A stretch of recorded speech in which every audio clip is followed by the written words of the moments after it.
Mercedes key, the little stub with the infrared end on it, giving me problems. What we're going to do is try and change the battery to start with and then see if it sorts it out. So firstly we'll pop the safety key out the back, move the tab across and pull the blade out. And then behind there's a little grey tab. And you just got to push that tab with one screwdriver while you just prise the top off with another. It's a little bit fiddly, but once you've released it, that will just slide out then, revealing the two CR2025 batteries. Again, we pop those out one at a time. The second one's a little bit tricky. Fumbelina here, can't get his fingers in, look. Get a screwdriver in there and just pop it out. Good Lord, could it be so difficult? Anyway, there it is. Let's get it out of there. Two new ones ready to go in. Pop them out the packet. Nice and shiny. Two together, positive facing upwards. We'll slip them in. Make sure those contacts are nice and tight. You can bend that metal just to make sure it's touching that battery nice and tight, and then slide it back into the key.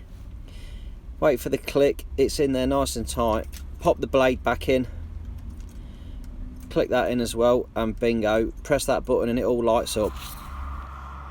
So once we've changed the battery, if you're still having troubles with this key, there's a couple of things you can do.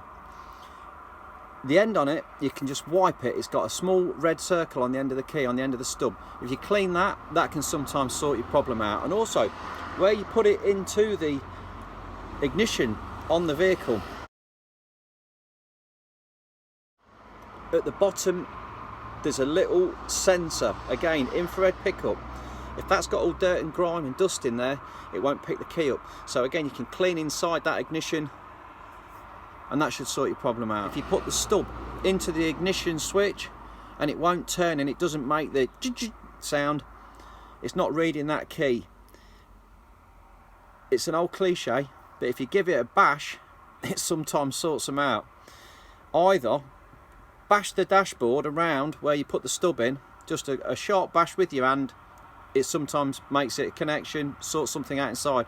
These ignition switches, they sometimes fail inside, cracked circuit board, and just a knock can reattach it just to get you by until you can replace the whole unit. These units are only available from Mercedes and they're bloody expensive. If it is that, it's going to cost you. The other thing, if you bash the top and it doesn't work, you can take the bottom panel off, usually from underneath or where the driver's pedals are. You can take the bottom scuttle panel down, get up the back, disconnect the plug, put the plug back in, and again have a rummage round, shake it a few times. It sometimes sorts them out. They're a nightmare when they go wrong, but you know, you can usually get it started. But generally when they do start to fail, if it is that ignition switch, you're going to need to change it. If that's been of any use to you, please like and subscribe, and thanks for watching.